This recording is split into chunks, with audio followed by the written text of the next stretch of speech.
Hi, I'm Sherlock. Welcome to my new mystery case. The fog of late November had descended upon Baker Street with that peculiar density known only to London, transforming the familiar thoroughfare into a realm of muffled sounds and shadowy forms.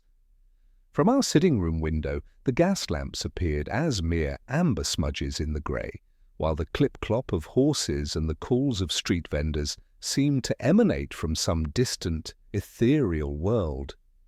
I had risen early that morning, drawn from my bed by an inexplicable restlessness, only to find my friend Sherlock Holmes already at his post by the fireplace, his lean figure silhouetted against the dancing flames as he examined some intricate brass mechanism through his magnifying glass. "Watson," he said without turning from his work, "observe how the fog transforms our mundane street into something altogether more mysterious. It is remarkable how a simple change in atmospheric conditions can alter one's entire perception of the familiar." He set down his glass and fixed me with those penetrating grey eyes. "I suspect this morning will bring us something equally transformative in the realm of criminal investigation." His words proved prophetic, for scarcely had Mrs. Hudson served our breakfast when the urgent rapping of knuckles against our street door echoed through the building. Within moments, our landlady appeared at the threshold, her usually composed demeanour betraying signs of agitation. "Mr. Holmes, there's Inspector Lestrade here to see you, and he's in such a state as I've rarely witnessed. Says it's most urgent, concerning a death that has Scotland Yard completely baffled." Holmes rose with that fluid grace characteristic of his movements when a case beckoned. "Show him up immediately, Mrs. Hudson, and perhaps you might prepare tea for 3. I have a feeling we shall need fortification for whatever tale the good inspector brings us." Inspector Lestrade entered our sitting-room like a man pursued by demons, his usually immaculate appearance dishevelled by haste and his sharp features etched with an expression of profound bewilderment. Water droplets from the fog still clung to his greatcoat, and his bowler hat was clutched tightly in his gloved hands as though it were an anchor in a storm of confusion. "Holmes, Watson," he began without preamble, his voice carrying an urgency that immediately commanded our attention. "I come to you with a case so extraordinary, so utterly confounding, that even our most experienced investigators have declared themselves defeated. It concerns the death of Ephraim Wickham, the master clockmaker of Fetter Lane, whose reputation for crafting timepieces of unparalleled precision was known throughout Europe." Holmes settled into his chair with that deceptive casualness that masked his intense interest.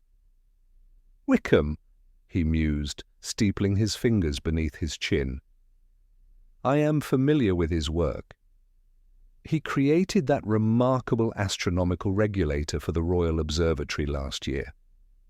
A man of extraordinary skill and meticulous habits. Under what circumstances was he found?" Lestrade's composure wavered slightly as he recounted the details. "He was discovered this morning in his private workshop, dead at his workbench, apparently having expired while engaged in his craft. The workshop was locked from the inside, Inspector Holmes, with every window secured and showing no signs of forced entry. But here is where the case transcends the merely puzzling and enters the realm of the impossible." The inspector paused, drawing a steadying breath before continuing. "Every clock in that workshop, gentlemen, every single timepiece, from the grandest regulator to the smallest pocket watch, had stopped at precisely 17 minutes past 1. Not one tick or tock disturbed the silence when we entered. It was as though time itself had conspired to halt at that exact moment, creating a scene of such eerie perfection that it defied all rational explanation." I felt a chill that had nothing to do with the November fog seeping through our windows. Holmes, however, leaned forward with evident fascination. "How many timepieces would you estimate were present in the workshop?" Dozens, Mr. Holmes, perhaps as many as 50 or 60, in various stages of completion or repair. All wound, all in working order according to his apprentice, yet all frozen at that identical moment. The local physician could find no obvious cause of death, no wounds, no signs of violence or struggle. Wickham simply appears to have ceased to exist, while the very instruments of his craft bore witness to his passing. Holmes rose and moved to the window, his tall frame outlined against the grey morning light. "You mentioned an apprentice. What can you tell me of Wickham's household and associates?" "The workshop employs 2 apprentices," Lestrade replied, consulting his notebook. Young Jonah Pell, who discovered the body when he arrived for work, and Edwin Marsh, a more senior lad who had been with Wickham for several years. There's also Mrs. Manwaring, the housekeeper, who has maintained Wickham's domestic arrangements since his wife's death a decade past. The old man was known to be working on some special commission, something he referred to as his masterwork, but the details were kept in strictest confidence. And this masterwork? Gone, Mr. Holmes, vanished without a trace. The safe in his office had been opened, though no money was taken. Drawers had been searched, but with a precision that suggested the intruder knew exactly what they sought. Whatever Wickham had been crafting with such secrecy, it was valuable enough to kill for. Holmes turned from the window, his eyes bright with that particular intensity that indicated his mind was already working through the implications of what he had heard. "Inspector, I believe we are dealing with something far more complex than a simple theft, however valuable the stolen item might prove to be. The synchronization of those timepieces suggests a level of planning and execution that speaks to an adversary of considerable intelligence and resources." "Then you'll take the case?" Lestrade's relief was palpable. "Indeed, Watson, if you would be so kind as to fetch your coat and medical bag. I believe a visit to Fetter Lane is in order. Time, as our mysterious adversary has so dramatically demonstrated, is of the essence." As we prepared to venture into the fog-shrouded streets of London, I found myself contemplating the strange tableau that awaited us. The image of dozens of silent clocks, all frozen at the same moment, seemed to symbolize something profound about the nature of mortality and the inexorable passage of time. Yet beneath this philosophical musing lay a more practical concern. If someone possessed the knowledge and skill to orchestrate such an elaborate scene, what other capabilities might they possess, and what ultimate purpose drove them to such extraordinary lengths? The hansom cab that carried us through the mist-laden streets toward Whitechapel seemed to move through a world transformed, where familiar landmarks emerged and vanished like phantoms in the grey. Holmes sat in contemplative silence, his fingers drumming against the brass mechanism he had slipped into his coat pocket, while I found myself wondering whether we were approaching merely another puzzle to be solved, or stepping into the opening moves of a game whose rules and objectives remained hidden in the fog of uncertainty that shrouded Edmund Wickham's final moments. The Clockmaker's workshop, when we finally reached it, presented a facade of deceptive normalcy. The neat display windows, filled with gleaming timepieces arranged in precise rows, gave no hint of the mystery that lay within. Yet as we approached the door, where a constable stood guard against the curious, I could not shake the feeling that we were about to enter a place where time itself had been murdered, leaving only silence in its wake. The constable stepped aside respectfully as Inspector Lestrade produced his key, and we crossed the threshold into Ephraim Wickham's domain. The immediate silence struck me with almost physical force. Not merely the absence of sound, but the complete cessation of the rhythmic heartbeat that had defined this place for decades. In the front showroom, every timepiece bore the same impossible testimony: 17 minutes past 1. A magnificent walnut grandfather clock stood sentinel in the corner, its brass pendulum hanging in perfect vertical alignment, while bracket clocks and delicate carriage timepieces proclaimed the same frozen moment with their motionless hands. Holmes paused just inside the doorway, his keen eyes performing that systematic survey I had witnessed countless times before. "Watson," he murmured, approaching the grandfather clock with reverence. "Observe the pendulum's position. It has not merely stopped. It hangs in perfect vertical alignment, suggesting cessation was instantaneous rather than gradual. A clock allowed to wind down naturally would show deviation from true center." We followed Lestrade through a narrow corridor lined with the precise instruments of horological craft, the air thick with the scents of metal polish and fine oils, underlaid by something faintly medicinal that seemed oddly out of place. The workshop proper revealed itself as a cathedral of mechanical precision, with workbenches arranged beneath tall windows that now admitted only grey, fog-filtered light. The chalk outline marked where Wickham had been discovered slumped over his primary workbench.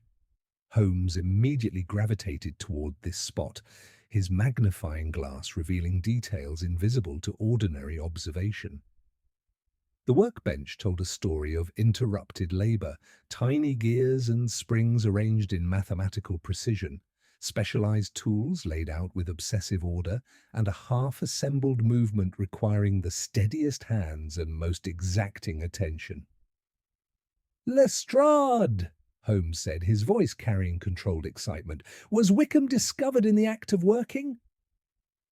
According to young Pell, who found him, the old man appeared actively engaged. There was a small gear pinched between his thumb and forefinger, as though death overtook him mid-placement.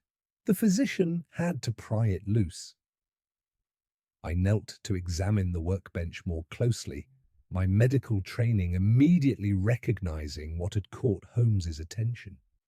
"Blood," I announced, indicating several small, dark spots on the wooden surface. "But curious, the pattern suggests not a wound, but droplets, as though from a minor hemorrhage. Yet you mentioned no obvious signs of violence." "Precisely, Watson. These drops fell while Wickham worked at his bench, not the result of violence, but something far more subtle."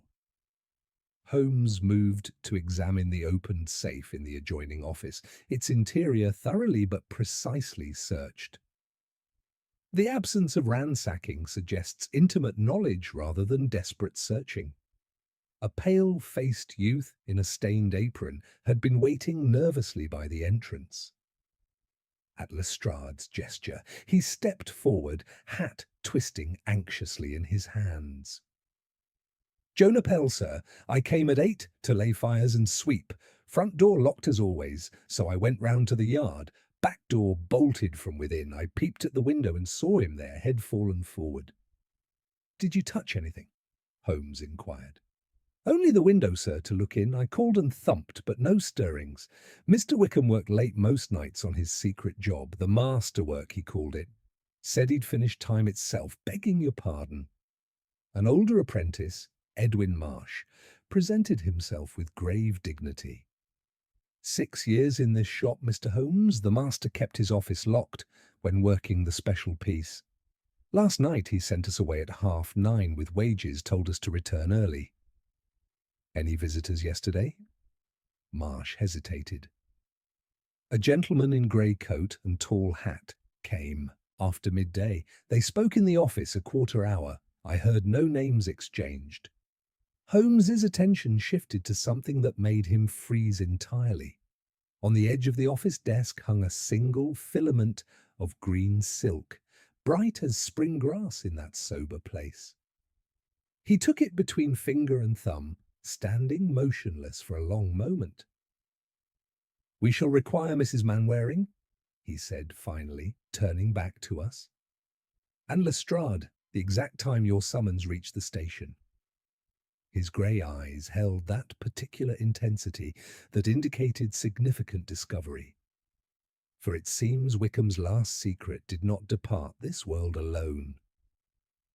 The fog outside pressed against the windows with increasing density, as though seeking to claim this sanctuary of stopped time for the grey realm of uncertainty beyond. "The constable's summons reached us at 8:12 precisely," Lestrade replied, consulting his notebook with practiced efficiency.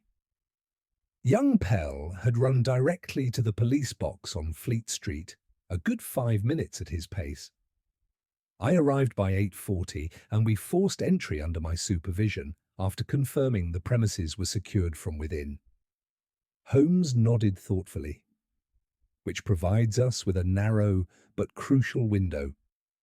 Any disturbance to the scene would have occurred before 8 o'clock, when Pell made his discovery.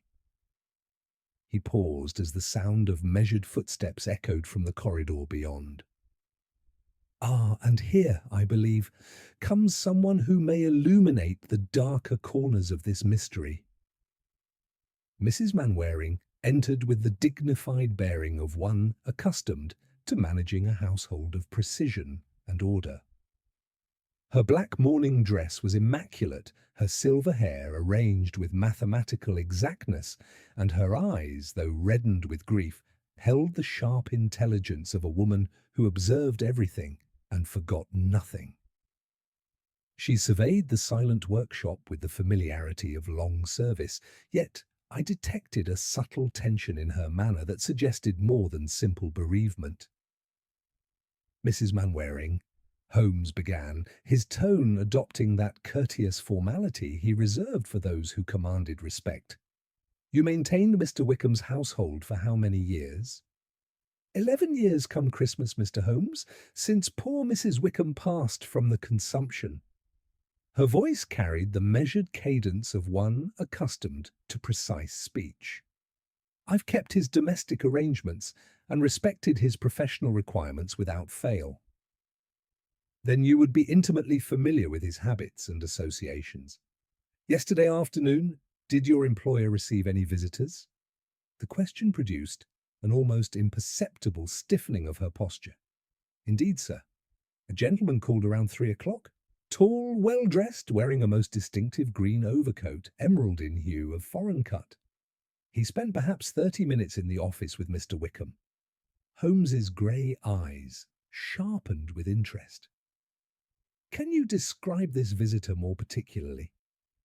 "He wore a high-crowned hat that shadowed his features and dark leather gloves. His voice was cultured but soft. I could not distinguish his words through the office door. When he departed, he seemed agitated, sir, moving with uncommon haste." She paused, her fingers worrying at her black silk reticule. "He dropped something by the front door as he left, a small piece of fabric that I retrieved and placed in the hall vase, thinking Mr. Wickham might inquire after it." "Most observant," Holmes murmured, producing the green silk filament from his waistcoat pocket. Would this be the fabric in question? Mrs. Mainwaring's composed features betrayed a flicker of recognition. "It appears similar, sir, though I confess I paid it little attention at the time." While this exchange continued, I had been examining the workbench more closely, drawn by Holmes's earlier observations about the blood droplets. The pattern troubled me, not the violent spattering one might expect from trauma, but the precise, almost methodical distribution of someone experiencing respiratory distress. "Holmes," I interjected quietly, "these blood traces suggest internal hemorrhaging rather than external violence." "Precisely, Watson. And observe this." Holmes moved to the opened safe, his magnifying glass revealing details invisible to casual inspection. No scratches on the lock mechanism, no signs of forcing. Either Mr. Wickham opened this himself, or someone possessed intimate knowledge of the combination. He turned his attention to the tall regulator clock, crouching to examine its base with minute care. A gentle breath across the plinth raised a fine dust that glittered with metallic particles. "Iron filings," he announced, collecting some on his penknife blade. "And here?" His finger traced an almost imperceptible mark on the case's interior. "Recent disturbance. Someone has been inside this mechanism very recently." "But what could that signify?" Lestrade demanded. "The man died at his workbench, not beside the regulator." Holmes rose, his expression thoughtful. "It signifies, Inspector, that we are dealing with someone who understood not merely the art of murder, but the science of chronometry. These clocks did not stop by chance. They were commanded to stop." He moved to examine the office desk more thoroughly, his attention drawn to a peculiar arrangement of brass fittings mounted on a wooden block. "Watson, note this crystalline residue, the sharp, ascetic odour." I leaned closer, my medical training immediately recognizing the telltale signs. Battery salts, compounds associated with galvanic cells, but why would a clockmaker require electrical apparatus? An excellent question. Holmes's fingers traced a tiny puncture in the skirting board, from which a green stain of verdigris had leaked into the painted wood. Our mysterious visitor was not merely a client, but someone with technical knowledge sufficient to understand Wickham's most advanced work. The masterwork that has vanished was not simply a timepiece, it was something that required both mechanical precision and electrical innovation. Mrs. Mainwaring had grown increasingly pale during this exchange. "Mr. Holmes, if I may, Mr. Wickham had been most secretive about his special commission these past months. He spoke of it as his legacy, something that would perfect time itself, though I never understood his meaning." "Did he work alone on this project?" "Entirely alone, sir. He dismissed the apprentices early each evening and locked himself in the workshop. Sometimes I would hear strange sounds, not the familiar tick of clockwork, but something more purposeful, like machinery responding to commands." Holmes straightened, his eyes bright with that particular intensity that indicated significant discovery. "Commands?" he repeated softly. "Yes, that begins to illuminate our mystery. Someone who understood both Wickham's work and his methods gained access to this workshop last night. They came not as a thief seeking mere valuables, but as someone who knew precisely what they sought and how to claim it." The fog pressed more heavily against the windows, as though the grey uncertainty of London streets sought to penetrate this sanctuary of stopped time. Yet I sensed that Holmes was beginning to perceive patterns in the chaos, connections that would soon transform this bewildering scene into a comprehensible sequence of cause and effect. The synchronized clocks were not merely evidence of a crime, they were the signature of a mind that combined technical brilliance with murderous intent. Holmes's attention returned to the peculiar green silk filament, examining it beneath his magnifying glass with the focused intensity of a scholar deciphering ancient text. "Mrs. Mainwaring," he said, his voice carrying that deceptive casualness that often preceded his most significant discoveries, "this fabric you retrieved, pray describe exactly where the gentleman dropped it." "Just inside the threshold, sir, as though it caught on the door frame as he departed in haste. I thought it might be from his overcoat, but upon closer inspection it seemed oddly stiff for ordinary silk." Holmes moved to the skirting board where he had earlier noted the verdigris stain, and with surgical precision used his penknife to widen the tiny puncture in the painted wood. A gleam of copper answered his probe, wrapped in the same distinctive green silk. "Watson, observe this carefully. We have here not a scrap of clothing, but silk-insulated conductor wire, at the very latest in electrical transmission technology." I knelt beside him as he carefully extracted several inches of the wire, revealing its true nature. The copper core was pristine, the silk wrapping designed not for fashion, but for function. "This level of insulation suggests high-voltage applications, Holmes, far beyond what a clockmaker would require for conventional purposes." "Precisely. And Note how it disappears beneath the floorboards here, then emerges behind that tall regulator. Holmes traced the wire's path with his finger, revealing a network of connections that had been installed with extraordinary care to remain invisible to casual observation. Someone has created an electrical circuit throughout this workshop, connecting every timepiece to a central control mechanism. Lestrade, who had been following this technical exposition with growing amazement, shook his head in disbelief. "You're suggesting someone could stop all these clocks simultaneously using electrical apparatus?" "Not suggesting, Inspector, demonstrating." Holmes moved to examine the regulator more closely, revealing a small electromagnetic device cleverly concealed within its base. A single electrical impulse, properly applied to each escapement mechanism, would halt every timepiece in perfect synchronization. The theatrical precision of 17 minutes past 1 was not coincidence, but command. Mrs. Mainwaring had grown increasingly pale during this revelation. "Mr. Holmes, there is something more I must tell you. These past weeks I heard strange sounds from the workshop after the apprentices departed. Not the familiar ticking of clockwork, but something more purposeful, like machinery responding to instructions. And yesterday evening, after that dreadful visitor left, Mr. Wickham seemed greatly agitated. He asked me to witness his signature on a sealed letter, something he had never requested in 11 years of service." Holmes straightened with evident interest. "A letter, you say? What became of it?" "He placed it in the strong-box in his bedroom, sir, saying it contained instructions should anything happen to him.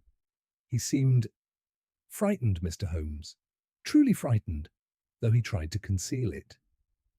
"We shall examine that letter presently, but first I should like to speak with your apprentices individually." Holmes turned to Lestrade. "Bring young Pell first, then Marsh. Let them understand that complete honesty serves everyone's interests." When Jonah Pell returned, his youthful face still drawn with shock, Holmes questioned him with gentle persistence. The boy confirmed Wickham's recent preoccupation with his mysterious masterwork, adding that the old clockmaker had spoken of perfect synchrony and the final calibration in the days before his death. "Did Mr. Wickham have any enemies?" Holmes inquired. Pell's eyes brightened with sudden recollection. "There was a gentleman, sir, Mr. Alistair Finch of Mayfair. He had a terrible row with Mr. Wickham last month over a chronometer commission, called the price extortionate, and threatened to make him pay for what he termed gross dishonesty. Edwin Marsh, when summoned, presented a more composed figure, though I detected a subtle tension in his manner. He confirmed the general account, but added crucial details about Wickham's secretive behaviour regarding the masterwork. As senior apprentice, I felt entitled to some knowledge of his grand design, Marsh admitted with barely concealed resentment. But he guarded it jealously, dismissing my suggestions as unworthy of his legacy. We had words about it just days ago. Holmes observed Marsh with that penetrating gaze that seemed to catalogue every detail.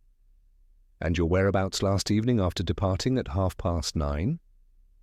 "My lodgings in Bloomsbury, sir. I retired early, though I confess my landlady is elderly and not always observant."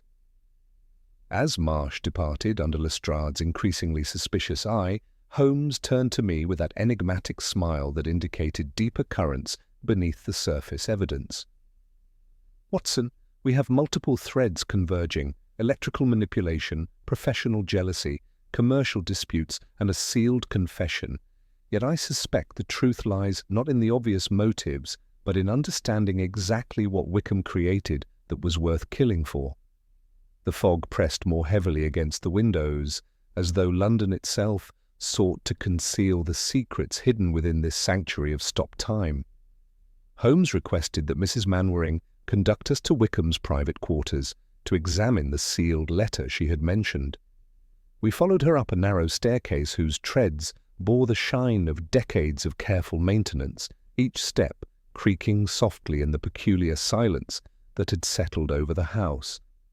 The clockmaker's bedroom reflected the same obsessive precision that characterized his workshop below, every object positioned with mathematical intention, books arranged by height and subject, even the washstand aligned to perfect symmetry with the window frame. The strongbox sat prominently beneath a mahogany writing desk, its iron construction speaking to Wickham's desire for security. Mrs. Mainwaring produced a small brass key from her reticule, her hands trembling slightly as she turned the lock. Within lay several legal documents, a modest collection of gold sovereigns, and the sealed envelope that had occupied our thoughts, thick paper bearing Wickham's distinctive copperplate hand and secured with red wax impressed with his personal signet. Holmes accepted the letter with reverent care, examining the quality of the paper and the precision of the seal before breaking the wax with deliberate ceremony. He unfolded several sheets of closely written text, his grey eyes scanning the contents with increasing intensity. The silence stretched between us as he read, broken only by the distant sounds of London's fog-muffled streets filtering through the bedroom windows. "Gentlemen," Holmes said finally, his voice carrying a note of profound gravity, "Ephraim Wickham was not merely a clockmaker, but a pioneer in what he terms precision chronometry. Listen to this passage. The apparatus I have perfected represents the culmination of 40 years' study in temporal mechanics, through synchronized electrical impulses delivered to multiple escapement mechanisms. I have created a master chronometer capable of coordinating events across considerable distances to the exact second." I felt the implications settling over me like the fog outside. Holmes, such a device could coordinate criminal activities with unprecedented precision, multiple thefts, coordinated attacks. Precisely? Watson.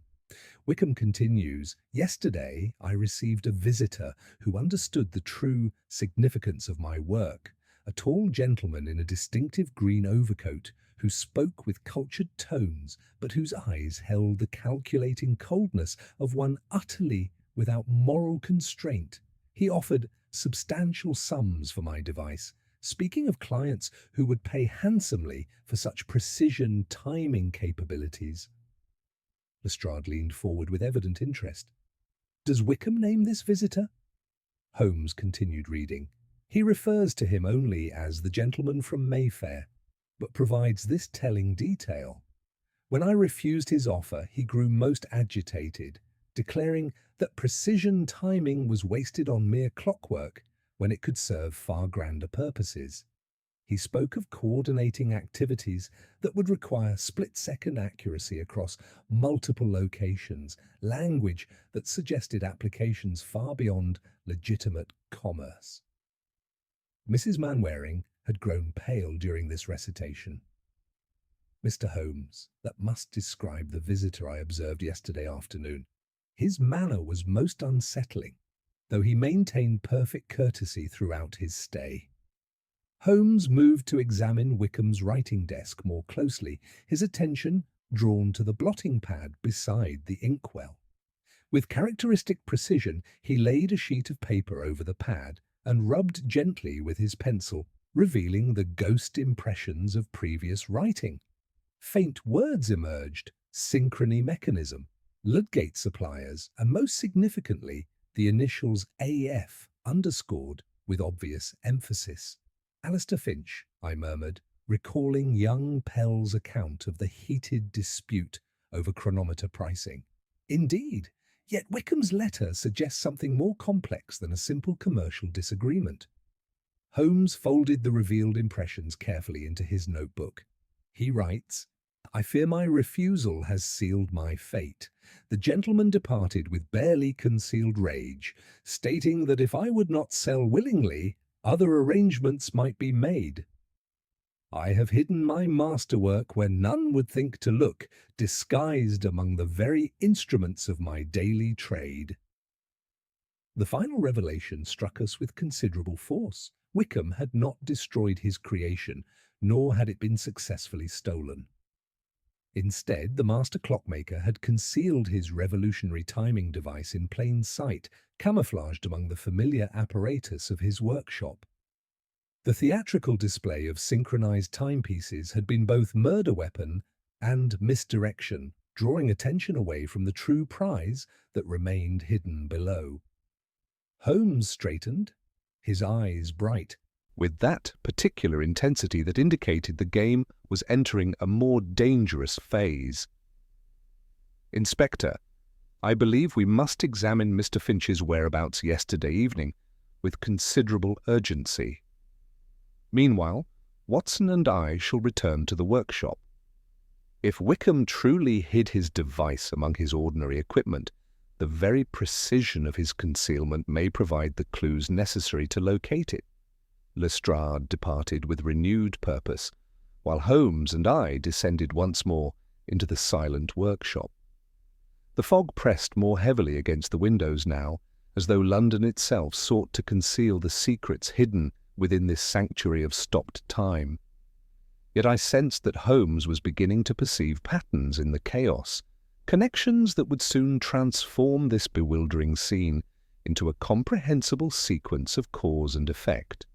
"The obvious suspect, Watson, is rarely the correct one in cases of such complexity," Holmes murmured as we re-entered the workshop. "Finch's commercial dispute provides convenient motive, but Wickham's letter suggests our adversary possesses technical knowledge sufficient to understand the true implications of precision chronometry.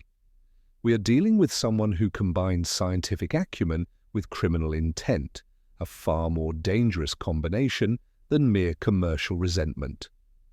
The synchronized clocks around us maintained their silent testimony to 17 minutes past 1, each frozen face a reminder that we were pursuing an adversary capable of orchestrating murder with the precision of a master craftsman. The game had indeed begun in earnest, and its stakes extended far beyond the life of one elderly clockmaker to encompass the very nature of time itself. Holmes moved through the workshop with renewed purpose, following our examination of Wickham's letter, his keen eyes now searching not for obvious hiding places but for the subtle camouflage that would conceal genius in plain sight. The synchronized timepieces around us maintained their silent testimony, yet I sensed that their frozen faces were merely the theatrical flourish of a far more sophisticated deception. "Watson," Holmes murmured, pausing beside the workbench where we had discovered the electrical apparatus. "Observe how Wickham arranged his tools and materials. Every item occupies its designated position with mathematical precision, yet here," he indicated a modest wooden storage box tucked beneath a shelf of brass fittings, its surface dulled by what appeared to be years of accumulated workshop dust. "This container sits precisely 3 degrees askew from the alignment of everything else in this methodical man's domain." I examined the box more closely, noting its unremarkable appearance. Simple joinery, stained wood that seemed entirely ordinary among the workshop's utilitarian furnishings. Yet as Holmes lifted it carefully, the weight seemed inconsistent with its modest size, and a faint mechanical vibration seemed to emanate from within. "The very ordinariness is the disguise," Holmes continued, his magnifying glass revealing details invisible to casual observation. "Note the dovetail joints, executed with precision far exceeding what mere storage would require. And here, beneath this carefully applied patina of age and neglect," his penknife scraped gently at one corner, revealing the rich grain of fine mahogany beneath the common stain. Wickham's personal mark, the tiny inscription, barely visible even under magnification, showed the intertwined initials E.W., surrounded by a delicate cogwheel design. Holmes produced a small screwdriver from his investigative kit, and with surgical precision began removing nearly invisible screws that secured the box's base. As the bottom panel came away, a soft whirring filled the silent workshop, followed by the rhythmic pulse of precision machinery.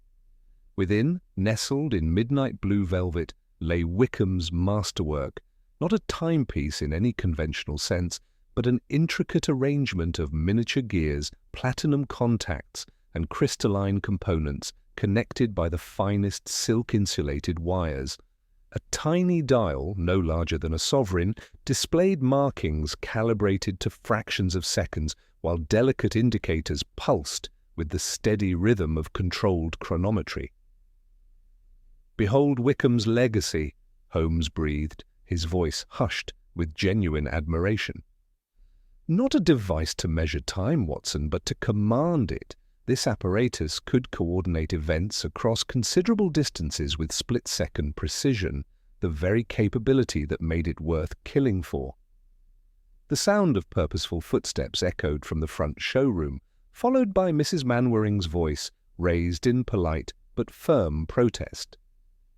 "Sir, I must insist that you wait for the authorities. Mr. Holmes has left strict instructions." "My business cannot wait for the convenience of amateur investigators," came the reply in cultured tones that carried unmistakable authority. "I have legitimate claims upon certain apparatus that belong to poor Wickham." Holmes carefully secured the masterwork device in his coat, his grey eyes bright with the intensity that indicated immediate danger. "Our adversary grows desperate, Watson. The very urgency of his return suggests time constraints that work in our favour, if we can maintain possession of what he seeks." The man who entered the workshop possessed the bearing of wealth and position, yet I detected beneath his polished exterior the controlled tension of someone operating under severe pressure. Tall and elegantly dressed in a charcoal overcoat, he carried himself with practised confidence, though his pale blue eyes held the calculating coldness that Wickham had noted in his final letter. "Gentlemen, I am Alistair Finch of Finch & Associates, precision instrument importers. I understand there has been some unfortunate business regarding poor Wickham's death." His gaze swept the workshop with professional thoroughness, cataloguing every detail with the familiarity of previous visits. "I had commissioned specialized equipment from him, and I trust his estate will honor our commercial arrangements." Holmes adopted that deceptively casual manner that masked his most intense scrutiny. "Mr. Finch, you were well acquainted with Mr. Wickham's work in precision chronometry. Naturally, my clients require timing mechanisms of extraordinary accuracy for their industrial applications." Finch moved deeper into the workshop, his attention drawn immediately to the area where we had discovered the hidden device. "I trust nothing has been disturbed. Some of his equipment may be quite valuable to the right purchaser." "Indeed, we have preserved everything exactly as discovered," Holmes replied smoothly. "Remarkable, is it not, how all these timepieces stopped at precisely 17 minutes past 1? Such coordination suggests deliberate design rather than mere coincidence." I observed Finch's reaction carefully, noting the slight tightening around his eyes that betrayed more than casual interest. "Curious phenomenon," he replied, though his forced indifference rang hollow. "Perhaps some electrical disturbance affected the sensitive mechanisms." "There was no electrical storm yesterday evening," Holmes observed mildly. "The weather remained clear until this morning's fog descended upon London." Finch's composure wavered almost imperceptibly. "Of course I misspoke. The shock of poor Wickham's death has left me somewhat scattered in my recollections." He moved toward the precise location where the device had been concealed, his knowledge of the workshop's layout betraying familiarity inconsistent with mere business association. Holmes stepped subtly between Finch and the now empty hiding place. "You mentioned industrial applications requiring such precision. Might I inquire as to the specific nature of your client's requirements?" "Manufacturing processes primarily. Modern commerce requires coordination across multiple facilities, often separated by considerable distances. The explanation carried the rehearsed smoothness of a prepared response. My associates operate several establishments that must function in perfect synchronization. How fascinating. And these associates, they conduct business here in London? Throughout the empire, actually. Global commerce demands precision timing capabilities that exceed conventional limitations. Finch's gaze darted toward the workshop's rear exit, as though calculating distances and potential escape routes. But I fear pressing commitments require my immediate departure from London. Perhaps we might conclude matters today. Holmes smiled with that particular expression that indicated he was thoroughly enjoying the verbal duel. I fear that will not be possible until our investigation reaches its conclusion. However, I should be most interested to learn more about your business relationship with Mr. Wickham. Perhaps you might call upon us at Baker Street tomorrow afternoon. Finch's pale eyes hardened with barely concealed frustration. Unfortunately, urgent business requires my immediate attention elsewhere. I had hoped to resolve matters expeditiously. His final glance swept the workshop once more, lingering on the area where Wickham's masterwork had been hidden. Perhaps one of the apprentices might be authorized to release certain items. I think not, Holmes replied with quiet finality. Good day, Mr. Finch. After our visitor departed with controlled haste that betrayed his mounting desperation, Holmes turned to me with evident satisfaction. Watson, we have just witnessed a masterful performance by someone whose knowledge of Wickham's work extends far beyond any legitimate commercial relationship. His immediate focus on the precise location of the hidden device, his urgent desire to conclude matters today, his familiarity with the workshop's layout, all indicate someone operating under severe time constraints. The fog pressed more heavily against the windows now, as though London itself sought to conceal the dangerous game unfolding around us. In my coat pocket, Wickham's masterwork device continued its rhythmic pulsing, a mechanical heartbeat that measured not merely time, but the deadly urgency driving our adversary to increasingly desperate measures. The stakes had risen considerably, and I sensed that our possession of the Clockmaker's final secret had transformed us from investigators into targets. Holmes moved with characteristic decisiveness the moment Finch's footsteps faded from the workshop corridor, his keen eyes immediately drawn to the fog-shrouded street beyond the windows. The mist that had seemed merely atmospheric now revealed itself as providential concealment, for stationed beneath the gas lamp at Fetter Lane's corner stood a motionless figure whose posture suggested watchful attention rather than casual loitering. Watson, Holmes murmured, his voice carrying that controlled urgency I had learned to recognize as the prelude to significant action. Our visitor's knowledge of this establishment's layout, combined with his immediate focus on the device's hiding place, indicates preparation far exceeding casual reconnaissance. Note the figure beneath the lamp, and there, across the way, near the milliner's shop, another sentinel maintaining surveillance. The implications settled over me with uncomfortable clarity. Finch had not arrived alone, nor had his visit been the desperate gamble of an isolated adversary. The coordination suggested resources and planning that transformed our investigation from academic puzzle into immediate peril. The workshop's front bell announced another arrival, followed by Mrs. Manwaring's familiar tones raised in greeting. "Inspector Lestrade, sir. Mr. Holmes is still conducting his examinations in the rear workshop." Holmes and I exchanged glances of mutual understanding as Lestrade's measured footsteps approached through the corridor, accompanied by the rustle of papers that suggested productive investigation.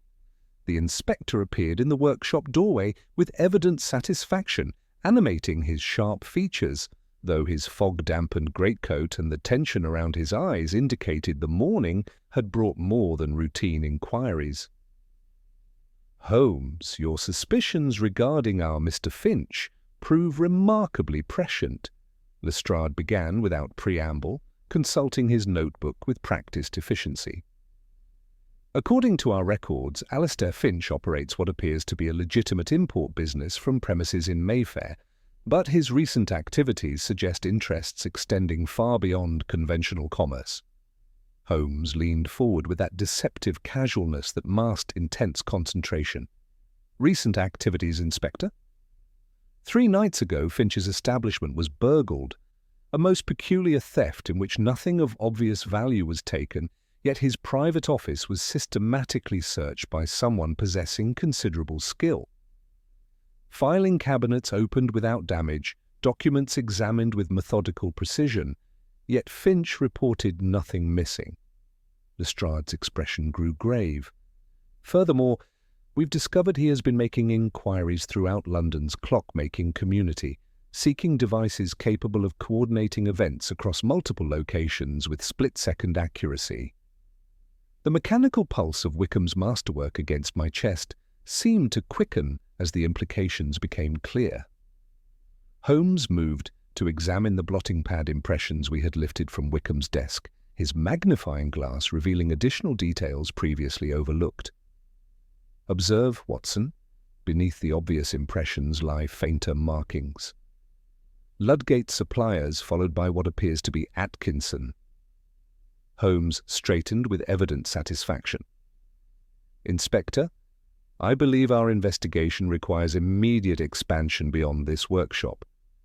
The electrical apparatus we discovered suggests components obtained from specialized suppliers who may provide crucial intelligence about our adversary's preparations." Within the hour, we had made our way through fog-shrouded streets to the premises of Atkinson and Fry, purveyors of electrical apparatus, where a neat gentleman with a bookkeeper's precise manner received our inquiries with professional courtesy. Holmes, adopting the deferential manner of a provincial purchasing clerk, inquired about recent orders for silk-insulated conductors and compact galvanic cells. The proprietor consulted his ledger with methodical care, his finger pausing upon an entry that caused the faintest lift of eyebrow. "Indeed, a gentleman purchased such items just last week: green silk-wrapped wire, portable cells and miniature electromagnets. Most particular about discretion he was, tall, well-dressed, wearing a remarkable green overcoat of foreign cut." "The name given?" Holmes inquired with studied casualness. "Mr. Finch, sir. Paid in sovereigns and specified delivery to Gresham Mews off Berkeley Square. A stable loft with instructions to leave the crate inside the outer door without signature required." The proprietor hesitated, then added, "He carried a narrow case such as instrument makers favour, and I noted the faint odour of acetic acid and metallic oil." The revelation transformed our understanding entirely. Holmes's grey eyes sharpened with that particular intensity that indicated significant discovery. "Watson, we are not dealing with opportunistic theft, but with systematic preparation. Someone has been constructing apparatus parallel to Wickham's work, either as backup or as means of control." Our investigation of Gresham Mews revealed a coach house showing fresh disturbance around its hasp, while the interior bore unmistakable signs of recent technical work. A clean bench had been installed beneath the loft window, a spool of distinctive green silk lay discarded in the corner, and the air carried the metallic tang we had learned to associate with precision electrical apparatus. Holmes's magnifying glass discovered crucial evidence: copper filings scattered near the workbench, a fragment of paper bearing the partial imprint, Fry, and most significantly, chalked figures on the wall, mostly erased, but with one entry still legible, 117. "He rehearsed, Watson," Holmes announced with grim satisfaction. "This location served as laboratory for perfecting the method used against Wickham. The figure on that wall represents not trophy, but schedule, the precise moment chosen for synchronized cessation of the timepieces." The implications settled over us with mounting dread.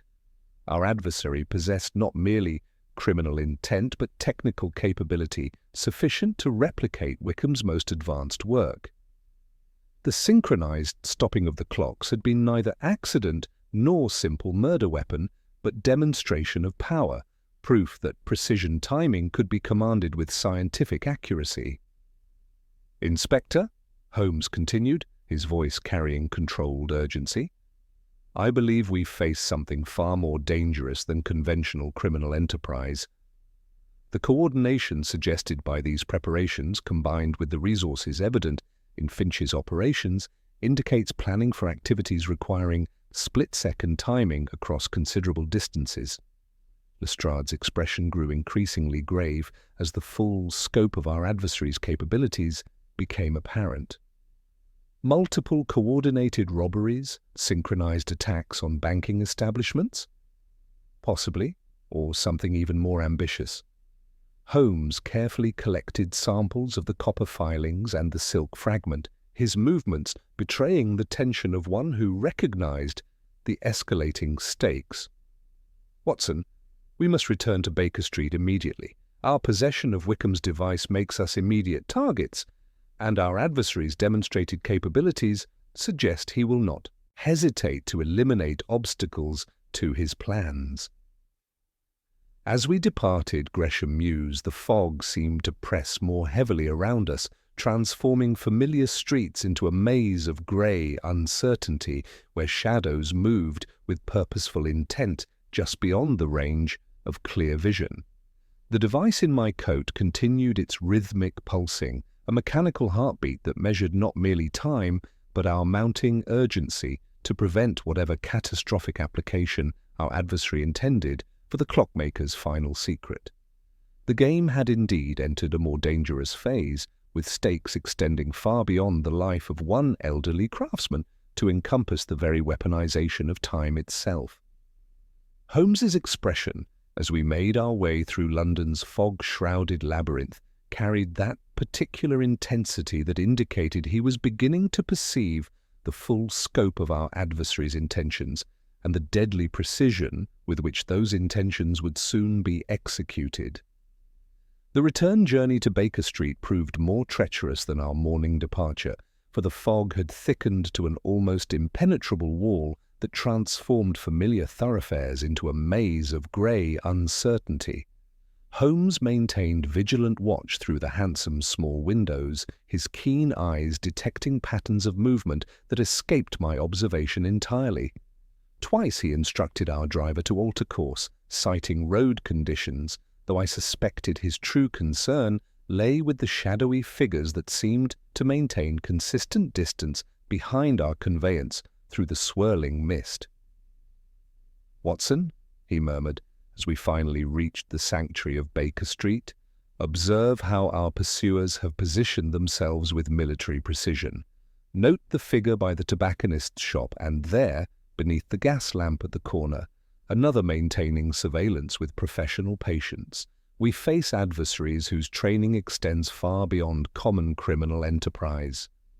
Mrs. Hudson received us with her customary efficiency, though I detected subtle signs of tension in her manner that suggested she, too, sensed the dangerous currents swirling around our investigation.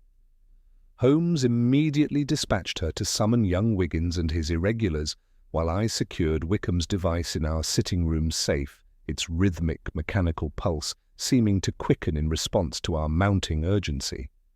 Within minutes, 3 sharp-eyed street Arabs had assembled in our quarters, their leader displaying that mixture of eagerness and caution that characterized those who earned their living through observation of London's hidden activities.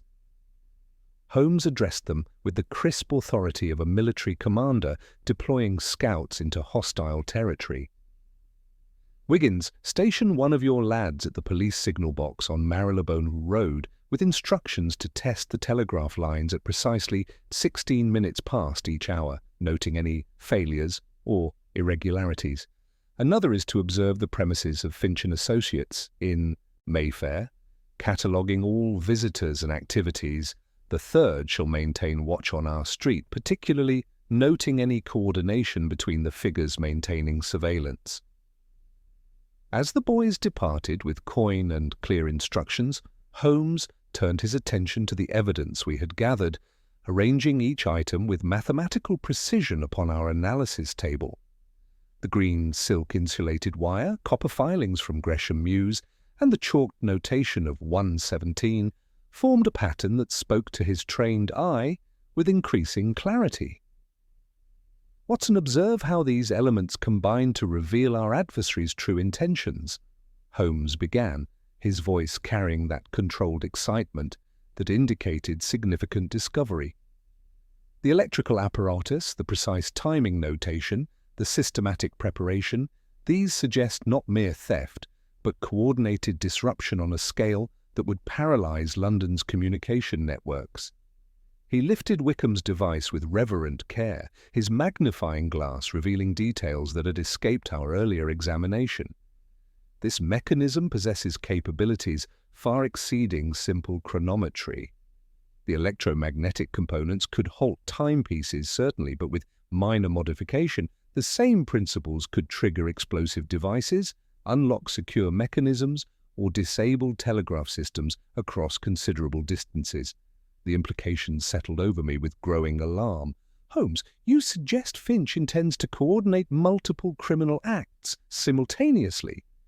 More than coordinate, Watson, to command them with split-second precision while blinding the very systems that might summon aid or coordinate response.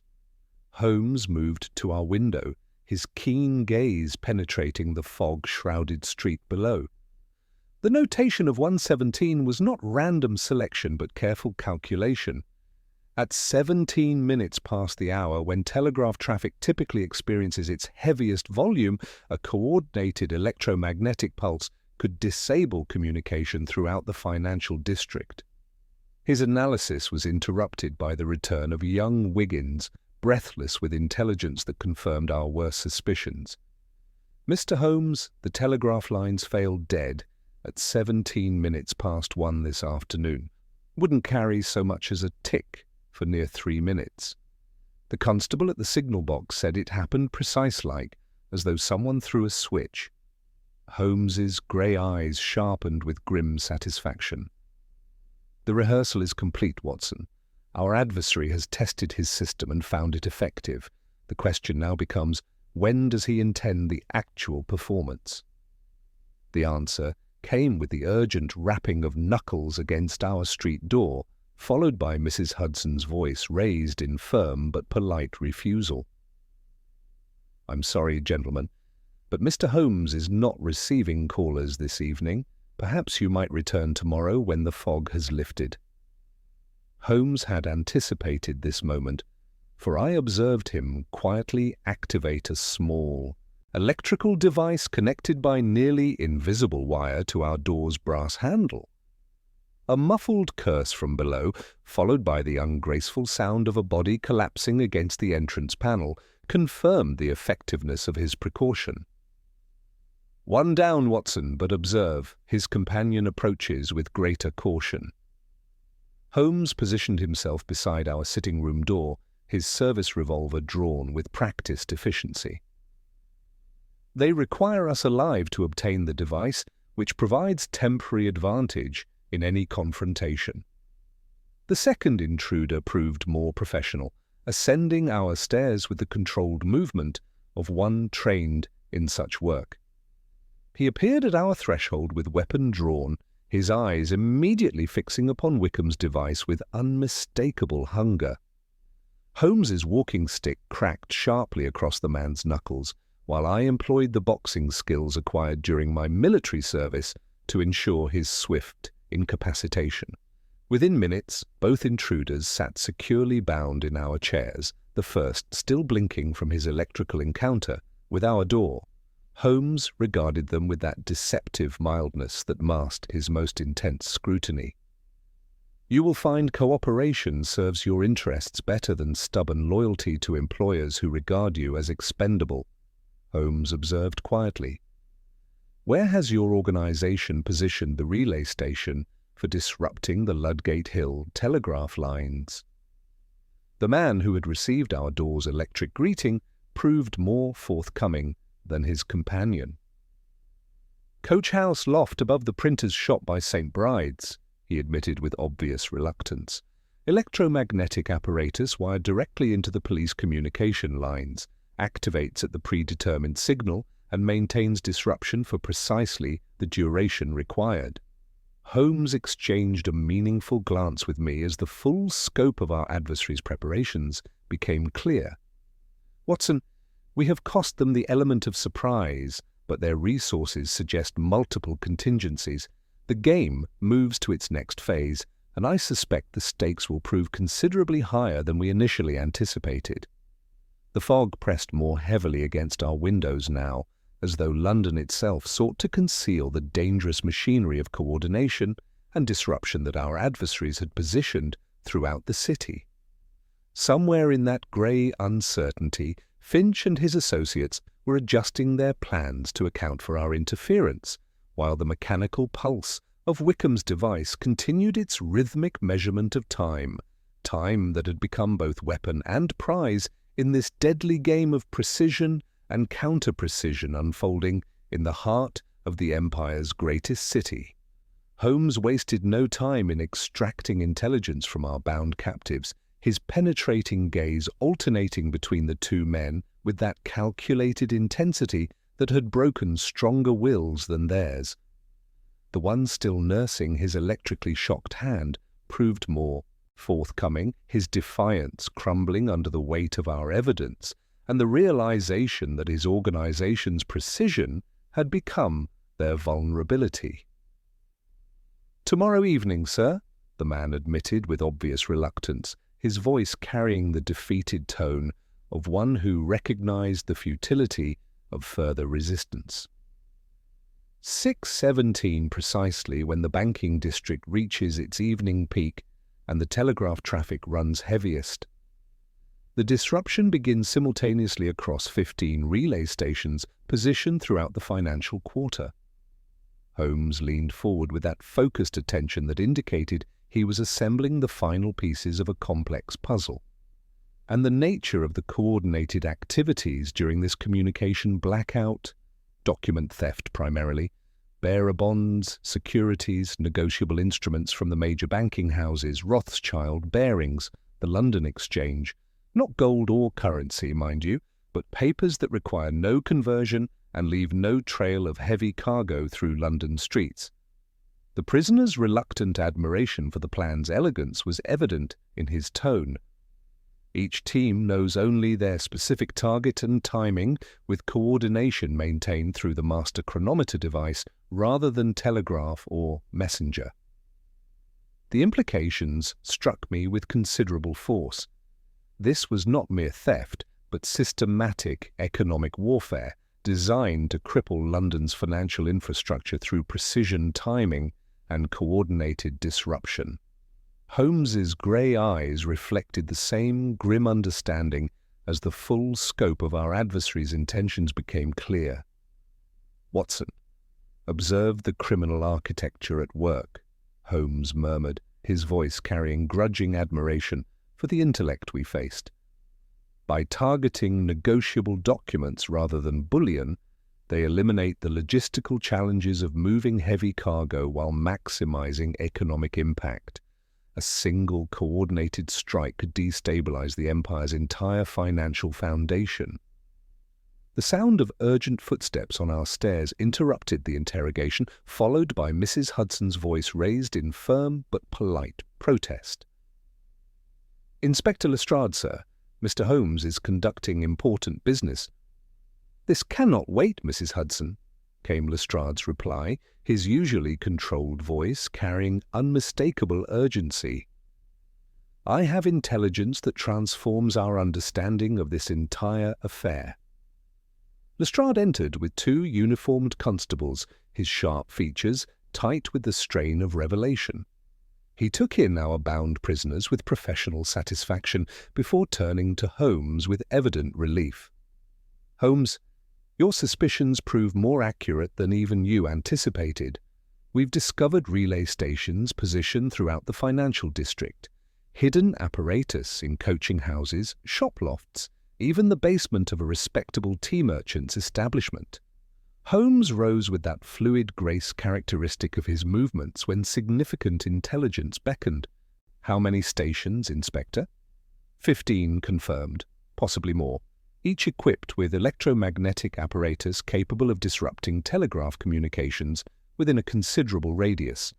The coordination required suggests resources far exceeding ordinary criminal enterprise. Lestrade consulted his notebook with practiced efficiency.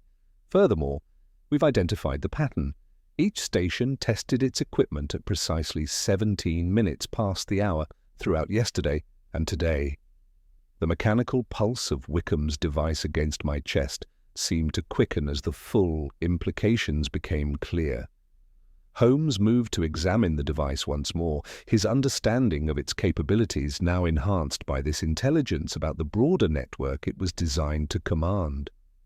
The Clockmaker's creation was not merely a timing mechanism, Watson, but the keystone of an entire criminal architecture, Holmes observed with quiet intensity. Without it, the coordination fails and the operation collapses into disconnected, easily defeated individual attempts.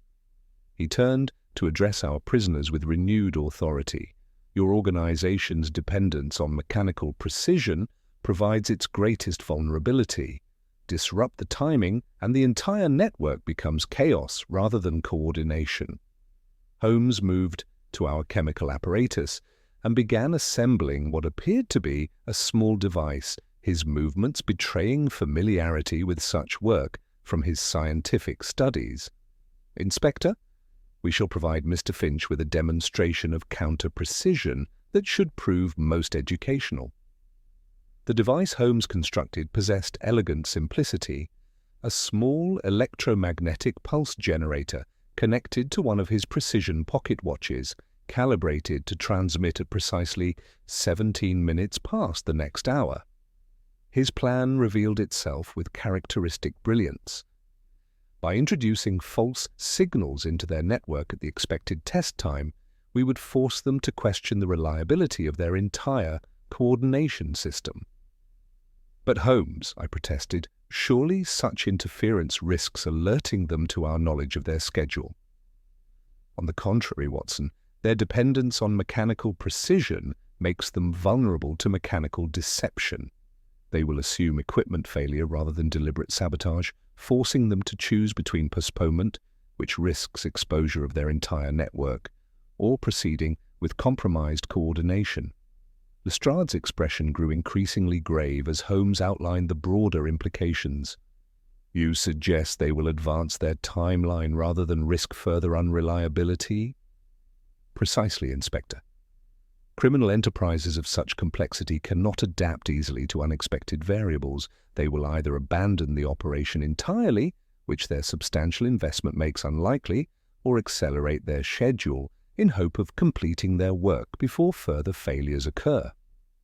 Holmes dispatched his interference device with young Wiggins, along with precise instructions for its placement near the primary relay station Lestrade had identified. The fog provided perfect concealment for such work, while the confusion of disrupted signals would mask our intervention among the general chaos of system failures. As we awaited confirmation of our counterstroke's success, Holmes outlined the strategy taking shape in his remarkable mind. "Tomorrow evening's operation depends entirely on split-second coordination across multiple targets. By introducing uncertainty into their timing system, we force them into a position where their greatest strength, precision, becomes their fatal weakness." The distant sound of confused voices echoing through the fog-shrouded streets marked the beginning of our campaign against Finch's network. Our prisoners exchanged glances of obvious concern as the implications of systematic failure began to penetrate their understanding. "Your master chronometer has just experienced its first defeat," Holmes informed them with quiet satisfaction. "I suspect your associates are discovering that precision timing proves less reliable than they believed when faced with equally precise opposition." The fog pressed more heavily against our windows now, concealing the citywide contest of mechanical minds that had begun in earnest. Somewhere in that grey uncertainty, Finch and his associates were recalibrating their plans while we prepared the next phase of our response to their criminal architecture. The stakes had risen beyond individual theft to encompass the stability of the Empire's financial foundation, with Wickham's device serving as both prize and weapon in this deadly game of precision and counter-precision. Time itself had become the battlefield, and Holmes had just demonstrated that in such warfare, superior intelligence could triumph over mere mechanical accuracy. The Clockmaker's last secret would serve not criminal coordination, but the preservation of the very order that Ephraim Wickham had spent his life measuring with such devoted precision. The effectiveness of Holmes's interference became immediately apparent as young Wiggins burst through our door with intelligence that confirmed our strategy's devastating impact on the criminal network. The boy's eyes blazed with excitement as he delivered his report, his breathless words painting a picture of systematic chaos spreading through their carefully coordinated operation.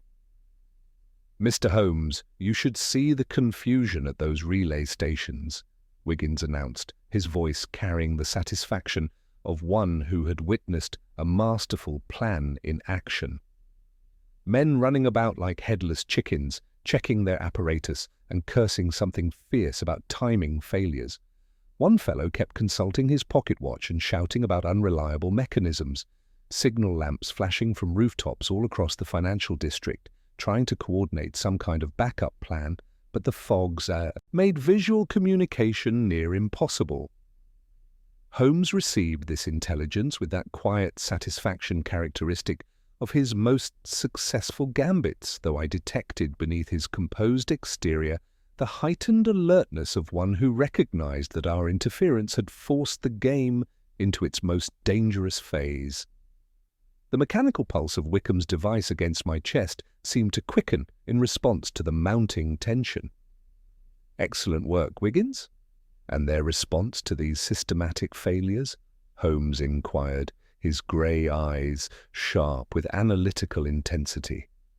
"Heard one of them shouting about moving everything forward to avoid more equipment failures, sir.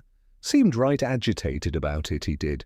The whole network's in chaos, but they're not giving up. They're trying to salvage something from the wreckage." The implications settled over us with mounting urgency. Holmes had succeeded in forcing their hand, but the acceleration of their timeline meant we now faced immediate rather than eventual crisis. Our bound prisoners exchanged increasingly anxious glances, their professional composure cracking under the weight of their organization's mounting difficulties. "You don't understand what you're interfering with," the more defiant prisoner finally broke his silence, his voice carrying genuine fear beneath the bravado. "The man behind this operation has resources that reach into the highest levels of society. He won't tolerate any deviation from precision, any sign of unreliability, and he'll either abandon everything or push it forward immediately." Holmes turned from our window with that penetrating gaze that seemed to catalogue every nuance of character and motivation. "A most illuminating insight into our adversary's psychology," he observed with controlled satisfaction. The criminal mind that prides itself on meticulous planning often becomes the architect of its own defeat. Faced with a system he perceives as compromised, his only logical recourse is acceleration, hoping to execute his plan before further failures can occur. Lestrade consulted his pocket watch with obvious concern, noting that evening was approaching with the fog showing no signs of lifting. "Holmes, if they advance their operation to tonight, we have perhaps 2 hours to position our forces effectively, but how can we anticipate their specific targets among dozens of banking houses?" Holmes moved to our large map of London, his finger tracing the intricate network of streets in the financial district with practiced precision. "Inspector, remember the nature of their objective, negotiable documents rather than bullion.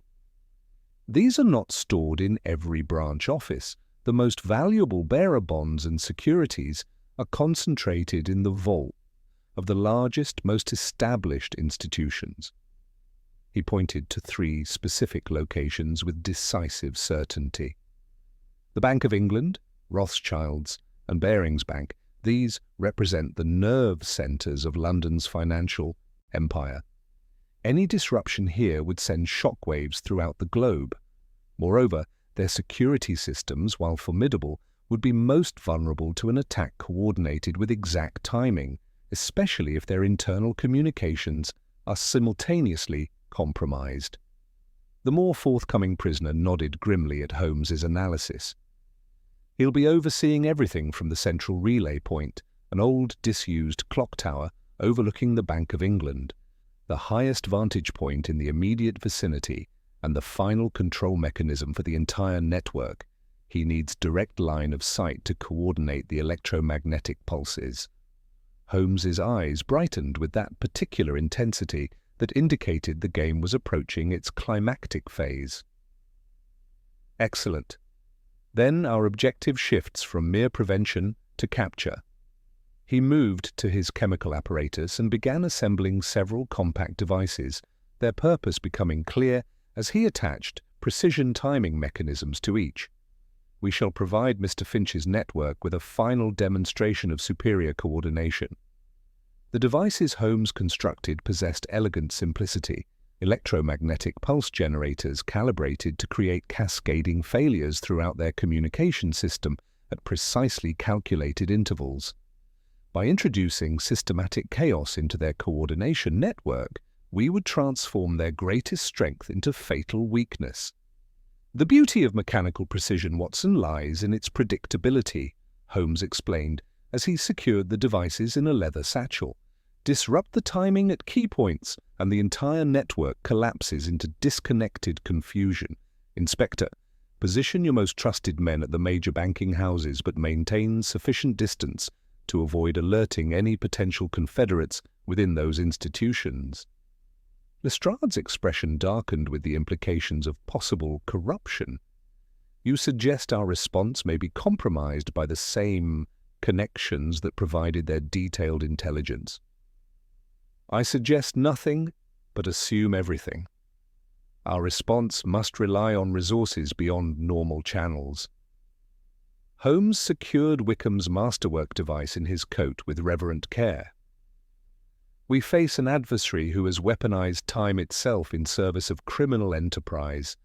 Tonight we demonstrate that superior intelligence can triumph over mere mechanical accuracy. As evening approached, with the fog showing no signs of lifting, Holmes outlined the strategy taking shape in his remarkable mind. We would strike simultaneously at multiple relay stations while Lestrade's forces moved to protect the primary targets.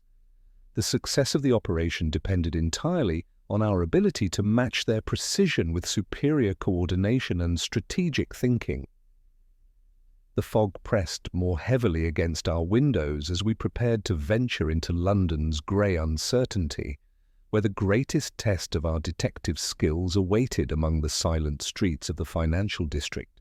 Somewhere in that mist, Finch and his associates were making final preparations for their accelerated assault on the Empire's economic foundation, while we prepared to transform their precision timing into the instrument of their own defeat.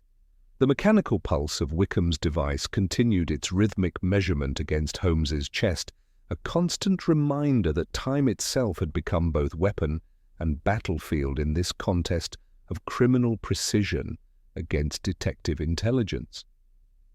The game had reached its crucial phase, with the stakes extending far beyond individual crime to encompass the stability of London's financial heart, and victory would belong to whichever side could command precision with greater intelligence and superior strategy. The fog-shrouded clock tower loomed above the financial district like a grey sentinel, its ancient stonework darkened by decades of London soot. Holmes approached with that controlled intensity I had learned to recognize as the prelude to decisive action. While Lestrade's constables positioned themselves with military precision around the structure's base. The rhythmic pulse of Wickham's masterwork device against Holmes's chest seemed to quicken as we prepared for the final confrontation with our adversary. "Watson, observe the positioning," Holmes murmured as we took shelter in the shadow of a nearby banking house. The tower provides perfect line of sight to every major financial institution, while its elevation ensures electromagnetic signals can reach the relay stations without interference. Finch has chosen his command post with the same precision that characterizes his entire criminal enterprise. Through the swirling mist, we could detect movement within the tower's upper reaches, figures silhouetted against the faint glow of lantern light as they positioned their apparatus with methodical care. Holmes consulted his pocket watch, then activated the small device he had constructed, its electromagnetic pulse designed to introduce cascading failures throughout Finch's network at precisely the moment their operation commenced. At 17 minutes past 6, the attack began with systematic precision. Telegraph lines went dead throughout the financial district, gas lamps flickered and failed, and the coordinated disruption spread through London's communication network exactly as our prisoners had described. Yet Holmes had anticipated this moment, and his counter-devices activated simultaneously, introducing chaos into their carefully orchestrated system. The effect proved devastating to their coordination. Signal lamps flashed frantically from rooftops as relay operators attempted to report equipment failures, while the fog prevented visual communication between stations. Shouted commands echoed through the mist as their network dissolved into confusion, their greatest strength transformed into fatal weakness by Holmes's superior strategy. "Now, Inspector," Holmes announced, producing his service revolver with practiced efficiency. While their attention focuses on salvaging their disrupted network, we shall demonstrate the superiority of direct action over mechanical complexity. Our ascent of the tower's narrow spiral staircase proceeded with careful stealth, each step calculated to avoid alerting the occupants above. The sounds of increasingly desperate coordination efforts guided our approach, voices raised in frustration as precision timing collapsed into chaos. The tower's upper chamber revealed itself as a marvel of criminal engineering. Copper wires radiated from a central control mechanism toward relay points positioned at each window, while banks of galvanic cells provided power for coordinated disruption across the financial district. At the center of this mechanical web stood Alistair Finch, his elegant appearance now disheveled by the strain of watching his masterwork dissolve into failure. "Gentlemen," Holmes announced with that deceptive mildness that masked his most dangerous moods, "I believe your evening's entertainment has reached its conclusion." Finch turned with the controlled movements of one accustomed to maintaining composure under pressure, though I detected beneath his polished exterior the calculating assessment of a cornered adversary. His pale blue eyes fixed immediately upon the device Holmes produced from his coat. Wickham's masterwork, its mechanical pulse now synchronized with the master chronometer that had commanded the criminal network. "Impossible," Finch breathed, his composure cracking as he recognized the device that had eluded his grasp. That mechanism was hidden beyond discovery. Hidden, yes, but not beyond the reach of one who understood Ephraim Wickham's methodical mind. Holmes replied with quiet satisfaction. "You murdered him for his creation, yet your knowledge of its true capabilities remained incomplete." Holmes activated the device with precise manipulation of its crystalline controls, and the effect upon Finch's apparatus proved immediate and devastating. The electromagnetic generators fell silent one by one, their power cells drained by commands they could not resist. Throughout the financial district, signal lamps went dark as relay stations received their final instructions, while telegraph communications resumed normal operation as the disruption network collapsed entirely.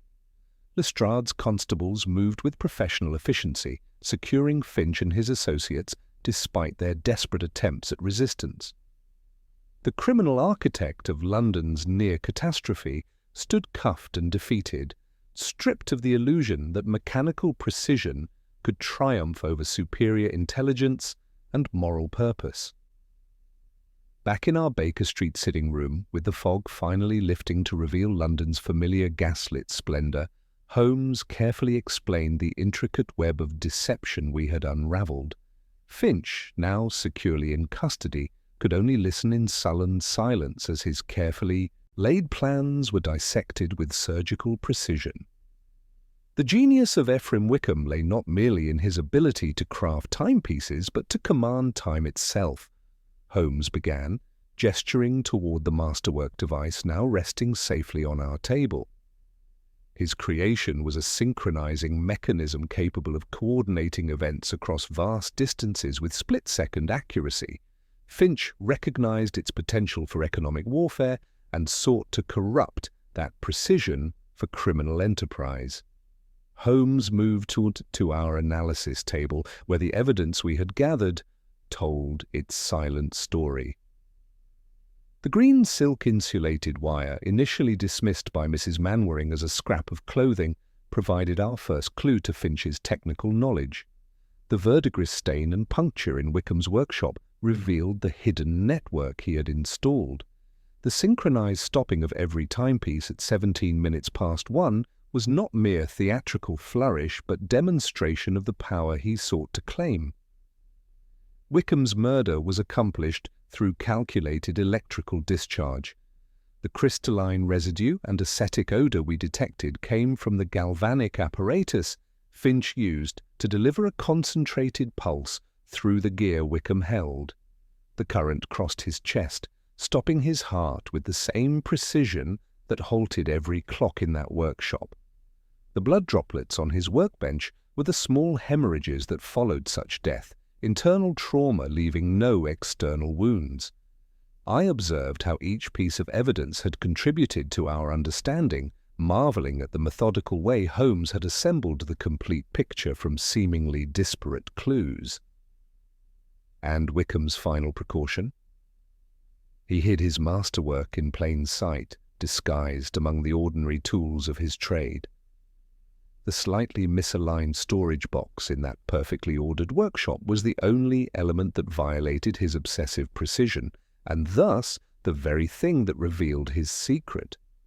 Wickham understood that his creation's power made it dangerous in the wrong hands, so he concealed it where only one who truly understood his methods could discover it.